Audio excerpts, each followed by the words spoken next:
Doubt and insecurity started to creep in Ariane's system. How would she handle the situation when Rain comes in? Rain walked directly to his office, intentionally avoiding eye contact with Ariane. He took a glimpse on the papers on his table, still without a word. He sat, and with a severe look, he spoke. "I'll just look into these papers, then I'll go." Ariane looked at him straight and said, "What about your appointment for today? Are you just leaving without telling me what your changed plans are, Mr. Morrison?" asked Ariane dourly. "You know what to do.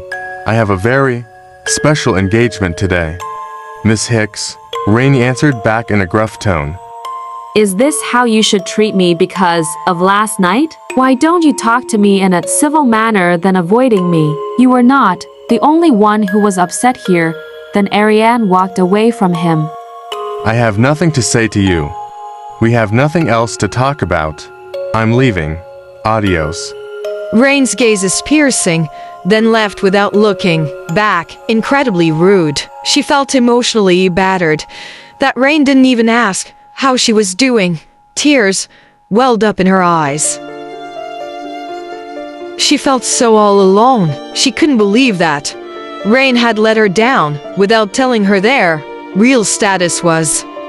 Ariane decided to leave, for she was no longer in a condition to work. She needed time to process her thoughts. Then as she was leaving the building, a man holding a phone with camera met her and said, "Miss Ariane, I was instructed to hand you over this phone. Please see what this phone wish you to see. I'm sorry that you have to see this, but I was told to deliver this to you, so I'm doing you a favor. I have to leave now." Ariane couldn't wait to see what's inside the phone out of curiosity. There he saw the video showing Rain meeting a lady, dancing with her, and then both caught in a seductive behavior. After watching the video, Ariane seemed lost, as if she was losing her mind. She walked aimlessly, not aware of where she was going to. Then suddenly, she screamed out of anger. "How could you, Ray Martin? How could you do this to me?" she screamed and bellowed in anger. Ariane found herself at home and locked herself in her room, crying out of frustration and feeling like she had been taken for a ride. Ingrid arrived home, and as she was about to enter her room, she heard a slight groan from Ariane's room. She crept in only to find Ariane crying relentlessly.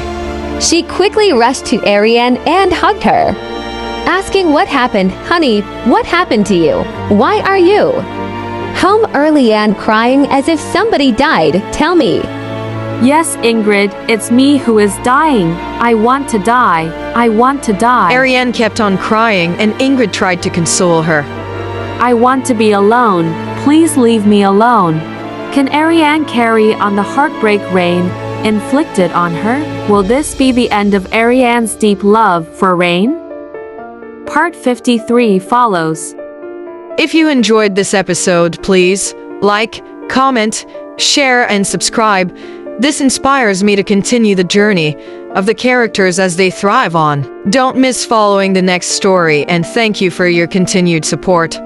See you in the next series on YouTube at Victoria Marinoval or at TikTok.